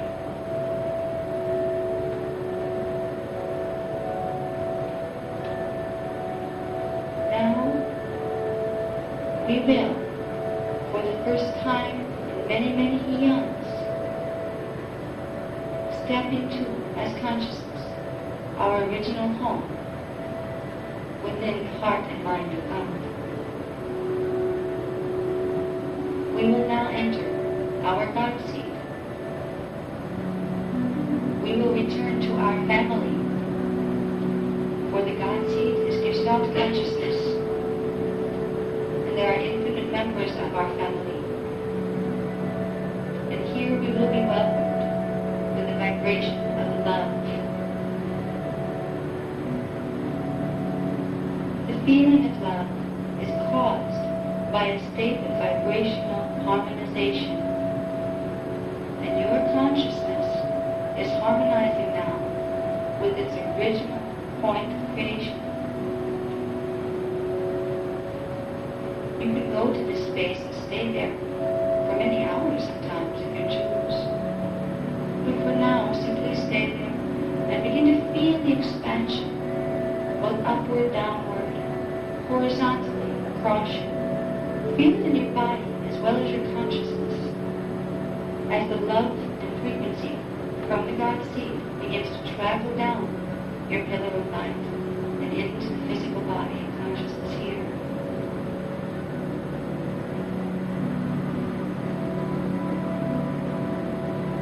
Now, at the base of your spine and your physical body, there is a tiny point of energy that can be considered your point of entry into harmonic universe 1. That's where your consciousness first started to reincarnate here. You're going to move a beam of silver light down the pillar of consciousness that you have built, downward from the God seed, downward through Orion, downward through the crown chakra of the head and into the body. And you're going to take this silver stream of light from the God seed, and you're going to move it to the base of the spine, and use your imagination to feel out where this little spark of light might be.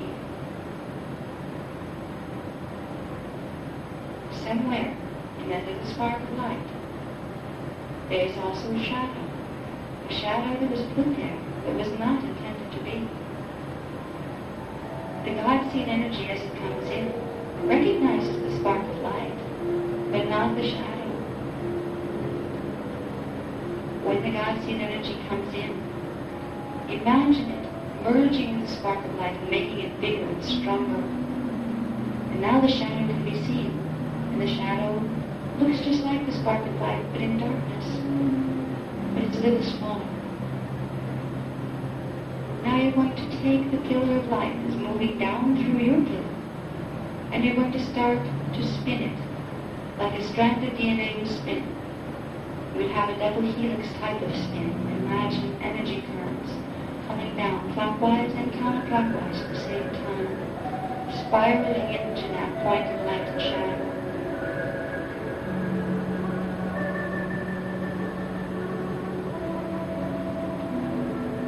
Do this exercise and spend much time getting the feelings of this ride, for you will get a feeling when that energy spiraling down has created a stopping sensation in the energy of the shadow of light.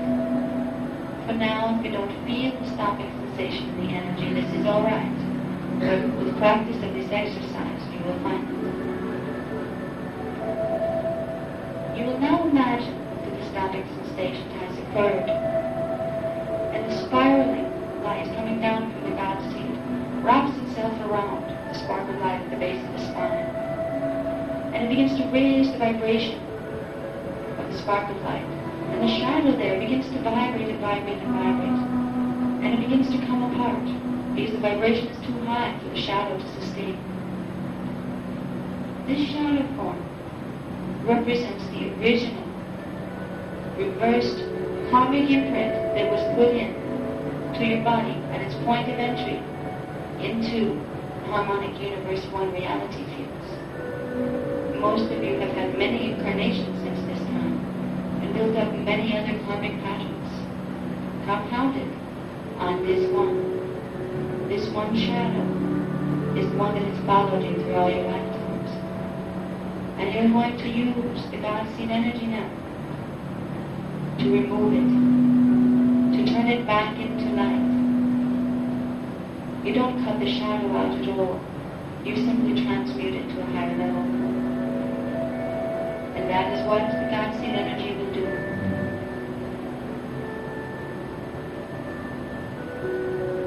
Focus your attention at the base of the spine now, around the tailbone area. And imagine that you can feel a little vibration there, a tingling sensation. Probably a sensation you've never felt before. Some people like to call this the Kundalini awakening. We call it the Kirashe. The Kirashe are spirals of energy that exist at the base of the spine and connect to the multiple levels of identity that run through the cosmos. They are your cosmic strands of energy as they're embodied. And most people, they're dormant. Only the small amounts that are necessary to sustain the physical form here have been kept operating. You don't want to wake up your Kirashe spirals all at one time, for you would surprise yourself how fast you could expand back into the God seed, and you would possibly blow yourself out of existence and find yourself there, which would scare the people around you. So we won't activate the Kundalini. We won't activate the Kirashe quite yet. We will simply let you know that it is connected to this original spark of light and shadow. And when you transmute the shadow back into light, it begins the natural releasing process of those energies of multidimensional nature. Those energies will begin to heal the Buddha bodies so that they can begin to bring in each the other. They will begin to merge, but it will take time. To assist in this process, you can remember the existence of the God seed and the path that you need to direct your consciousness in order to reach those frequencies. For though the distance is seemingly great, distance is nothing in the mind of God. But you do need to know the direct angle that you project your consciousness upon. If you aim your consciousness in the wrong direction, it will go in the wrong place. If it is the God seed that you are aiming for, in your reality system, you must aim for Orion. A very specific planet within the Orion system. In fact, it is called Mintaka. At the core of Mintaka lies the portal, the final portal, that allows consciousness to move back and forth into and out of the time matrix. It was a highly guarded secret for many, many eons on Earth. For it was known that even if the body could not yet go, if the consciousness knew where to point itself, it could go home.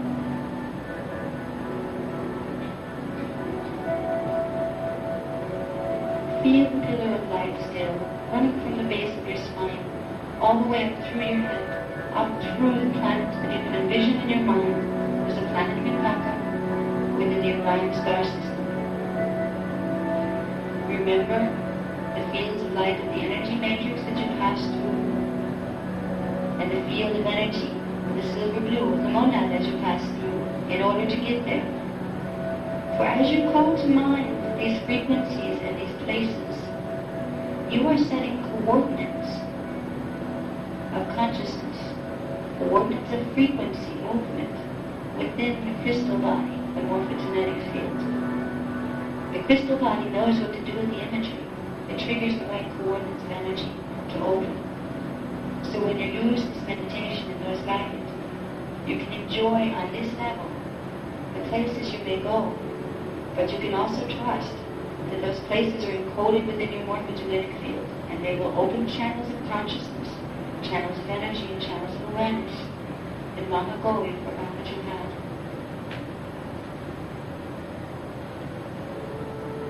As we begin to come back from our journey to the God Seed, before we leave, we will do one thing. As we pass back through into the 8th dimension, we move backwards now. We move back from the monad. We move back into the energy matrix and its light. We move back, pulling our tunnel of light from our heaviness. We move back through the 8th dimension. We're going to take a little side trip here, the trip that we took when we originally entered. We're going to, for a moment, become the Rishi Gestalt consciousness that we are. And we're going to, for a moment, feel the avatar of liquid light, the Christ-the being that we are, before we leave and come back into our physical manifestness.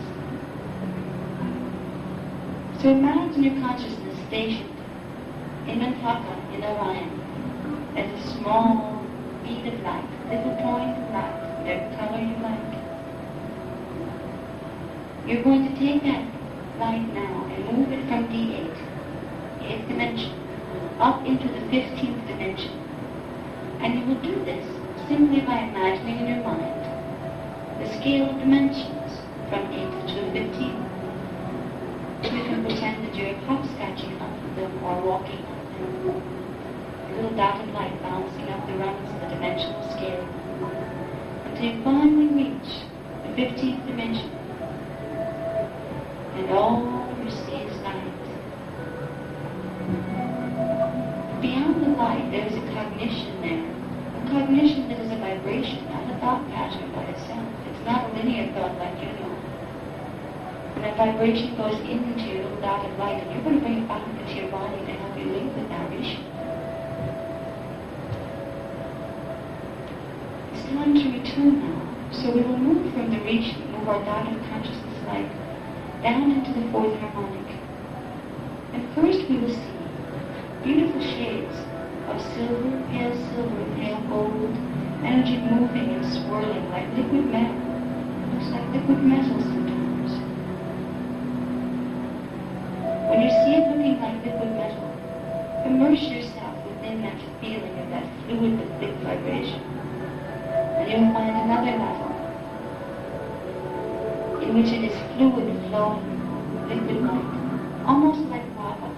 It comes from a volcano, but it is beautiful colors, and it is lighter and vibrates with a higher, finer energy.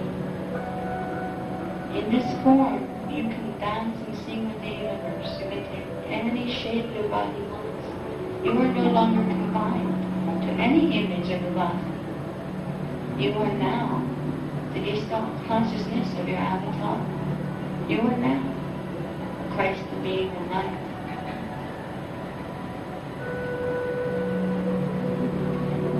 You're going to bring back into the morphogenetic field of your lower Bhuta bodies, back into your physical body, stationed in the Nada Bhuta body. You're going to bring back now the feeling of the vibration of these spaces, and it will slowly but surely set in motion energetic movements within the morphogenetic body. Exercises such as these, if they are practiced within a regular basis, within 6 months to a year, you will notice things in your consciousness that have grown, spaces that have opened, that you never knew existed. And those spaces will allow you to begin to hear the song of the universe, and they will begin to allow you to hear the words of your Christ-the self, and of your Rishi, and of your monadic identity, and it will give you the ability to start to bring in to manifestation the direct cognition of your God seed identity.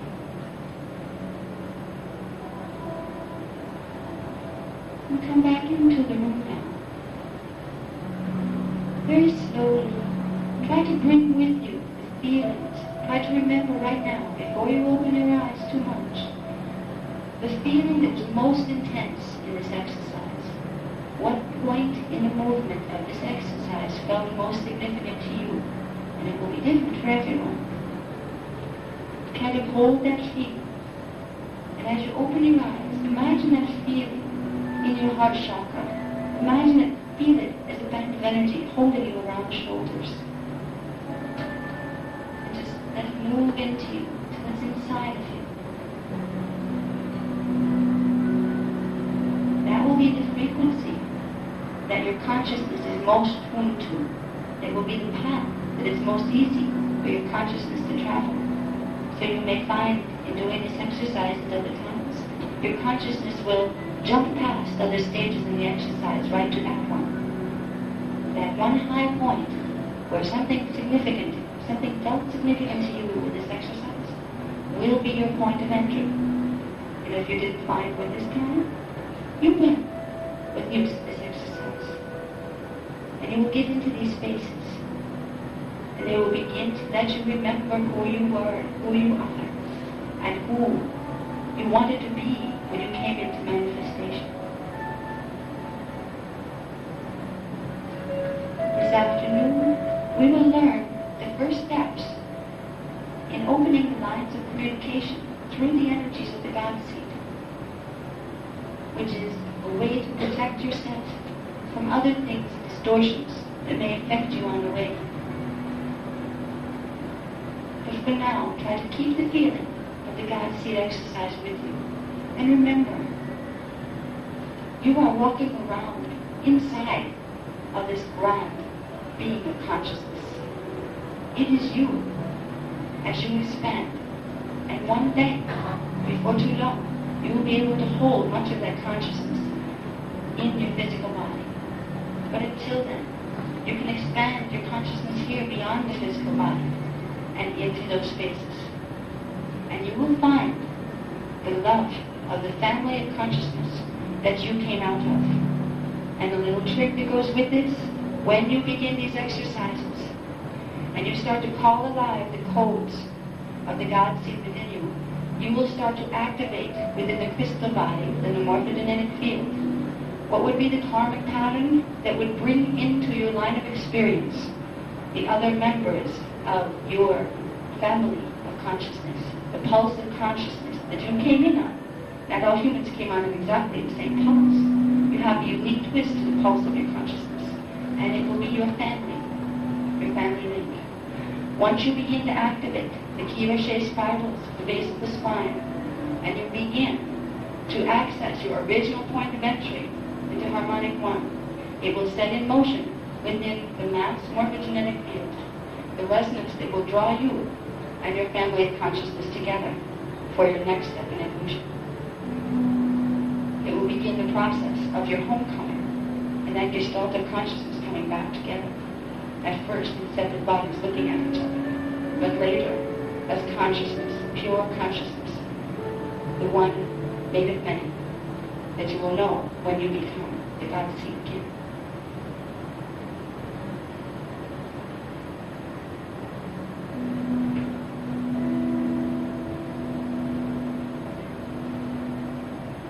You can listen to the music of the Raji for a moment or two more and let it carry you back. Carry you back into the room. Try to feel the Rishi here in the room with you. Because there were a number of them here that brought the energies here to help you reach higher spaces during this exercise. That will help you to carry that frequency with you when you go home. So when you do this exercise again, you will have the frequency of the Rishi there to help you. We will talk more of the Rishis later in the afternoon session.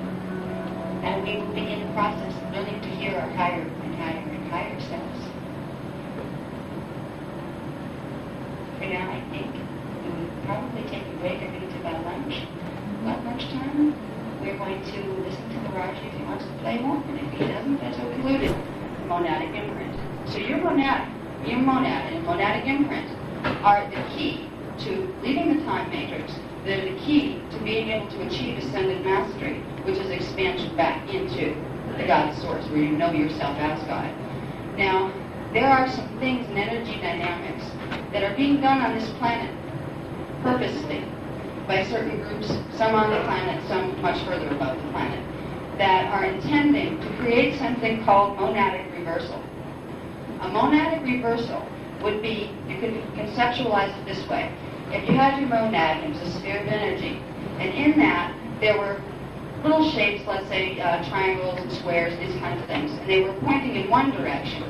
And that's the direction that kept the electromagnetics intact, that kept your consciousness in its morphogenetic field. To reverse the monadic imprint would be to put them over to the mirror image, which reverses the polarity of their charge. What it does to the consciousness that's still in the time matrix is it severs it from that pillar of light that will connect you all the way out. It creates it so your lower dimensional Huga bodies, once they're in the time matrix, cannot plug into the higher ones of ascended mastery. It keeps you locked in time. And if it happens to a being, not only does the earth incarnate here get locked in its own time zone, which would be harmonic one, all the aspects of identity, the higher aspects, also get face locked into their dimensions. You get stuck where your Huga bodies can't integrate at all. This has been a technique and a tactic that's been used in manipulating this race many, many times. And it's done damage, but it's been undone when guardian races would intervene and put the monadic imprint back in the way it's supposed to be. There are efforts going on right now, and they will probably go on until about the year 2012, where it's in the interest of the agendas by something called the Illuminati matrix to make sure the ascension cycle we're moving toward, where everything speeds up and we get to actually integrate our Huga bodies very quickly. They don't want that to happen. If they can create monadic reversal in enough people, we will affect the Earth's grid directly, and we will create distortions in the Earth's morphogenetic Huga bodies, where they won't be able to integrate to create an ascension cycle. The consequences of such a thing would not be very good at all. They would not be just energy consequences. If the ascension cycle that we're moving into, which can be conceptualized the same way as us moving into integration of our Huga bodies, the Earth is temporarily moving into integration of its multidimensional Huga bodies. If, once the process is started, something blocks that, it creates instability within the grid. If it was your physical body, if there were very bad miasmic programs in there that were making it so those Huga bodies couldn't integrate, it would make the electrical energy coming in from the higher body fragment all over the place, and it would result in disease or distress in the physical system. In the Earth's body, it will do the same. It will create a condition of tectonic stress, and if it is too bad, it can create earth changes that we don't want to see, and that we don't have to see. So this is part of the reason that the Guardian Alliance is providing us with this information. We can help ourselves, but in doing so, we'll also help the planet, so we don't have to go through those kind of things. Now, the monadic reversal, interestingly enough, is what happened to create what we call the Illuminati matrices. And I want to talk a little bit about who and what they are. I know in some groups, they don't like to hear Anna Hayes talk because she talks about the bad guys too. We're in a polarized universe here, and we're all part of God. The good, bad, the awful, and everything in between, and that's okay. It's not that we're saying there's these bad guys out there that are evil and, you have to, destroy them. Not at all. The parts of our own consciousness, we are God, the parts of our consciousness that we need to harmonize. But what it looks like here, when you're down in physical bodies in separate forms, is you have some of those physical bodies in separate forms doing things to help the whole, and other things that are doing things to harm the whole because they don't know any better. Now, Illuminati are basically beings who have undergone complete monadic reversal. And some of them for so long that they have no cellular memory at all, no memory to go on, as far as what it means to be in at one with Source. Interestingly, it is not just in our reality sphere, in harmonic one, that the Illuminati exist. If it were that, it would be very simple. All we have to do is call in our own avatars in harmonic 4, or even our own souls in harmonic 2, and say, we utilize these guys and teach them, how to do better. It's not that easy. The Illuminati matrices evolved long before the human infant was created, long before the human was designed to help rectify some of the problems that the Illuminati caused. Once upon a time, there was pulses of consciousness that came in together, and they were all consciousness, and they were all pulses of light. There was not Illuminati at that point in our matrix. there were certain experiments that were done, and I'm talking about the higher harmonics now, where in harmonic 4, where they're in the form of crystalline liquid light, but they're pure consciousness, they're creator gods. They can take any form they want. They can manifest race groups. Yeah, they can create their own little race trains and things in the lower harmonics. And they did, and they still do. Now, there were problems that arose when some of the original groups that came in through the cradle of Lyra that I spoke about before, they began to mix. There were about 24 different families coming from each of the 24 different god seeds that went through the Lyrid pattern. So there were 24 basic families of consciousness that manifested as Lyrids. They started to mix and match their consciousness and play with the codes and see what else they could come up with as far as creating new versions of themselves, new species, and that kind of thing. At a certain point, if you mess with the original codes of consciousness too much, they become something different than what they were originally. And this is what happened. It was not something that happened originally on purpose. It was kind of like, ooh, that doesn't work really good, does it? They caused a condition called code convolution by combining too many of the same type codes in strange configurations. What it did was begin to break down the connection on the avatar level, the connection between harmonic 4 and the consciousness there, and the rishi levels of consciousness in harmonic 5. It caused a lot of distortions within these new races that were created from those matrices of consciousness. In harmonic 3, there were races of etheric beings, which, they have an etheric matter form. They're not quite as liquid light, but they're not quite as solid as being matter. Some of them were fine. They were created and they went on to do their evolution. Others became distorted because of this code convolution from the levels above them. And they began to develop characteristics that here we'd be very familiar with. Things like warring consciousness, things like one consciousness trying to dominate another. They lost touch with the oneness and the fact that we're all the same. And when we get to that level, we are all one. They got into the mentalities that even now still we're trying to purge from our own consciousness, where they began, instead of working together, they began to work against each other. Certain groups in harmonic 4, now these are those Christed beings that are liquid light, became very aggressive toward other groups, and they were not responsive anymore toward working in what's called the law of one. The law of one is simply acknowledging and behaving in alignment with the fact that we are all one. And they decided, purposely and willingly, that they didn't want to play by whatever rules were being set by the whole. There were certain rules of energy that simply protected the right of evolution for everybody. The matrices in harmonic 4, the avatars, who became distorted to where they couldn't see that anymore, created, because they knew how, in themselves, monadic diversity. So they would cut the connection between themselves and their higher identity, rishis, in harmonic 5, because the rishis were trying to direct them. The rishis were trying to get them back into harmonization, and they took that as taking away their free will. So they made a choice to sever themselves.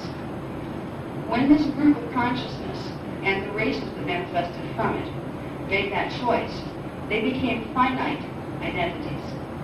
They had within them the energies of their original pulse of consciousness, but when you sever through monadic reversal the connection to the higher matrices, you sever the connection of perpetual energy being pulsed through you from Source. You're still existing within Source. You just can't draw energy from it anymore. It caused a problem for them. Yes, now we're independent, we can do what we want. However, we're finite. We're going to use up all of this energy and then turn it into space dust, basically. Because if you use all the energy in your original pattern, your original morphogenetic field, without the continual supply the connection to Source will give you, you will slowly lose the vibrational rate of that morphing, begin to fragment, fall apart, until it goes back into undifferentiated units of consciousness. So you still exist, you're still alive as consciousness, but you are units of consciousness that are no longer aware of their sentient identity. They can no longer experience until they re-evolve an at-one-ment or a feeling of power. They are just simply units of consciousness. They get used by other forms for their own evolution. So they knew that they created a dilemma. I'm afraid we're also going to lose ourselves. They had a choice. They were always offered the choice to put the monad back with the wand and put the codes back. They didn't want to do that. Instead, they found a way to feed themselves. They found a way to drain energy from the life force fields of other things that still had their connections. So they couldn't get their connection directly, so they had to vampire off other energy fields. We're not talking about little guys or even little ETs. We're talking about huge matrices of consciousness that are equivalent to what we imagine our Christed consciousness as a collective to be. If you could look at it as if our harmonic four collective self, our liquid light collective consciousness, just all that we are. If that is the Christos, this matrix with its reverse polarity would be the Antichristos. And the members, that individual members of that collective, would be representatives of the Antichrist, just as members of the light matrices would be members of the Christ. What the problem is, these are avatars, and whether you're an avatar with the monad that's intact or not, you still have the ability to create through your thought forms and through using your codes lower dimensional aspects of yourself. In light matrices, you have the Christed avatars. They create oversouls, sets of them, series of them, families of them. The oversouls create families of souls. The souls create families of incarnates down here. Family lines, genetic lines. They run directly into the Christed matrices. The other ones do that too. There are people here, and some may be people, among us, that have been born through those matrices. They have the codes of the reverse matrix avatars. That doesn't mean they're bad people. People here, most of us don't know what we're connected to, because this information has been denied us for so long, and because they've made it so we can't pull in enough frequency through our gene code to find out that information. If one is part of one of those matrices, it's okay. That's all you need to do is make a Rishi connection. That's the whole problem with that matrix. It severed the connection between the avatar and the Rishi levels of identity. And that would be between the